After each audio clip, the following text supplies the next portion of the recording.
Every person who has been gaslit reports the same exact moment. Not the lies, not the manipulation. The moment they stopped trusting their own mind, that's not a side effect. That's the whole point. You walk away from an argument absolutely certain about what was said. Then the other person tells you it never happened. And somewhere in the gap between what you remember and what they're insisting on, something starts to crack. You don't just doubt the memory. You start doubting the part of you that makes memories. That's not an accident. There's a specific psychological mechanism that makes this work. And once you understand it, you'll see why gaslighting doesn't just change what you believe. It rewires how you trust yourself. This is called mnemic neglect, layered inside a process researchers call reality monitoring failure. Brain scans show this disruption activating across multiple memory regions simultaneously in every person tested under social contradiction. Your brain doesn't store memories like a video file. It rebuilds them every single time you recall them. That reconstruction is social. It gets shaped by the people around you. When someone you trust repeatedly tells you that your version of events is wrong, your brain doesn't fight back. It updates the file. Each time you remember the event after being corrected, you're reinforcing the false version, not theirs. Yours. That's what makes it so effective.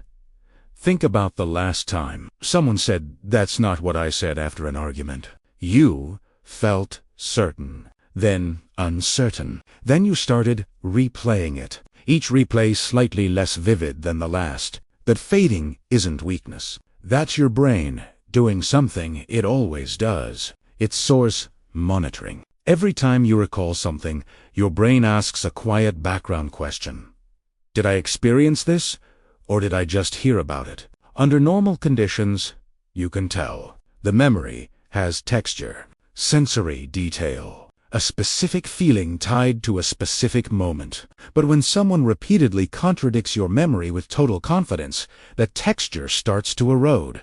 The last 5 times you've replayed the memory, their version was part of the context. Now the memory feels less like something that happened to you and more like something you were told. Your brain can't tell the difference anymore. That's not confusion. That's your source monitoring system being hijacked. And here's the part. That sounds impossible. This process happens faster. When the person contradicting you is someone you love, your brain experiences what's called cognitive dissonance when two things it believes conflicts with each other. Holding two contradictory truths at once is genuinely painful. Your brain will do almost anything to resolve that pain. So, it picks a side. And the side it picks isn't necessarily the accurate one. It picks the one that causes less immediate distress. If believing your partner means peace, and believing yourself means a fight you're not sure you can win, your brain starts quietly nudging you toward peace. That nudge happens below conscious thought. You don't decide to doubt yourself. The doubt just appears. Then that doubt feeds back into the next memory. You remember the argument slightly differently, and that slightly different version gets contradicted again. Each round of contradiction makes the next round easier to accept. You're not just forgetting what happened, you're actively reconstructing a version of events that fits the story you're being told. The cascade builds. Your emotional reactions start to feel disproportionate because your mental map of events no longer matches what actually occurred. You cry and you don't know why. You apologize and you're not sure what for. You feel wrong without being able to name what's wrong. Your emotional system is like a GPS that keeps getting fed the wrong address. It still tries to navigate, but the destination is somewhere that doesn't exist.